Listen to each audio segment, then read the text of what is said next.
Hello mga mamshi! For today's video tayo ay pupunta sa kagubatan ng Turkey. Charis. So ito yung aking ginawang cake mga mamshi, dalawang klase at meron pala ngayong picnic mga mamshi, parang bonding ng mga estudyante at mga parents before ang vacation.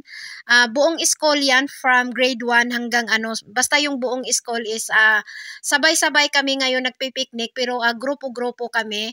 So ito libre ang service lang naman but dalawang kami service kasi marami kasi 22 na magkaklase sila ng anak ko and then kaming mga parents, so hindi kami kasya sa isang service lang at pupunta kami sa gubat mga mamshi pero napakaganda doon. Many times na kami nagpicnic doon dati kasama si Dodong, mga kapatid niya. Our hearts beat to the city streets. We began to feel the fire. We rise like tall buildings as the chemicals they take us higher.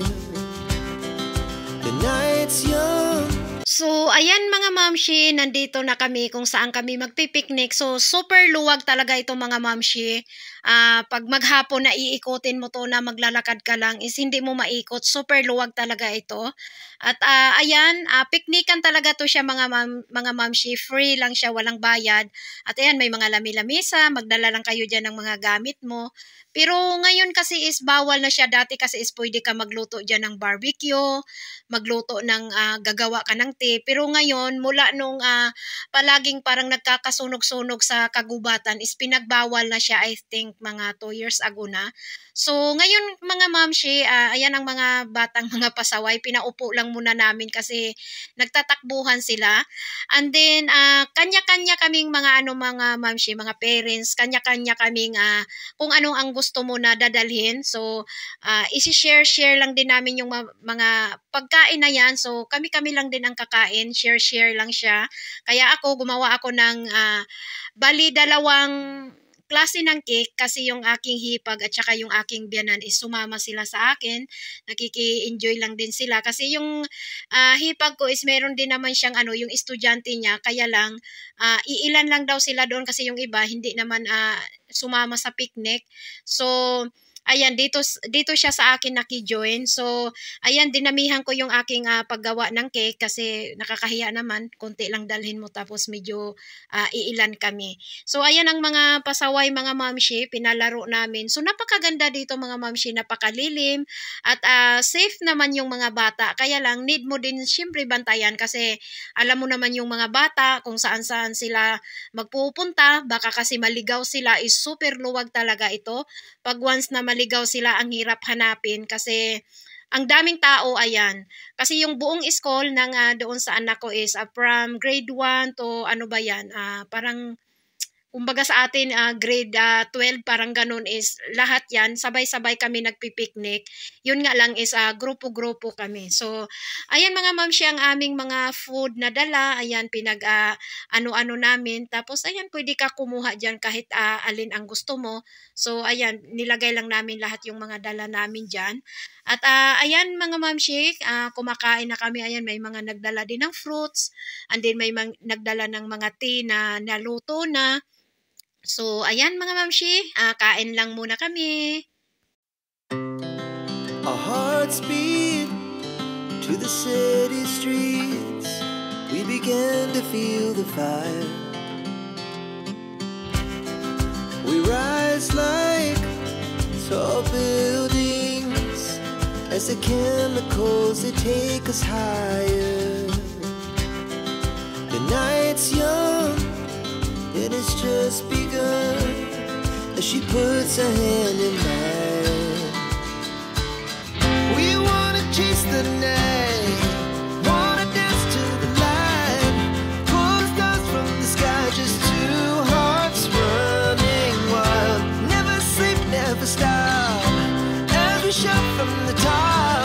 We're gonna be two hearts running wild.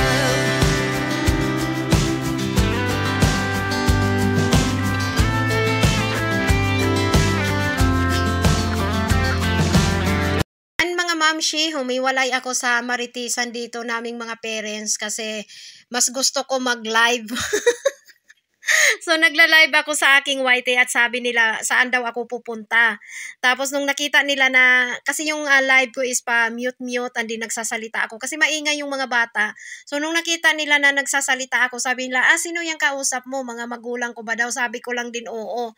Hindi nila alam na naka-live na pala ako sa YT kasi medyo lumayo ako sa kanila.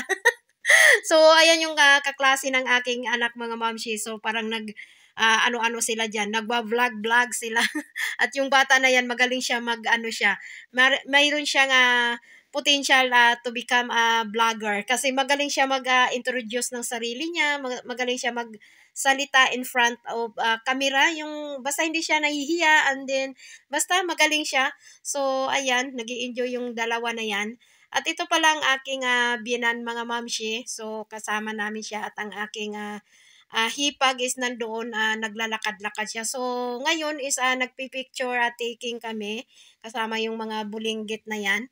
At natagalan kami magpicture taking kasi hindi mo maayos yung mga bulinggit. Imbis na magpipicture na, may isa na tatakbo, tapos yung isa naman medyo parang nag-aaway-away na hindi... Alam mo yung mga bata talaga. So, yung aming picture taking is talagang nakakatawa. So, ayun yung teacher, pauwi na siya. So, kami din naman is pauwi na din. Ayan, nailigpit na namin lahat ang aming mga gamit at nag-aantay na lang kami ng service. Our hearts beat to the city streets. We began to feel the fire. We rise like tall buildings as the chemicals they take us higher. The night's young and it's just begun as she puts her hand in mine. We wanna chase the night, wanna dance to the light, pull the stars from the sky, just two hearts running wild. Never sleep, never stop. Shot from the top, we're gonna be two hearts running wild.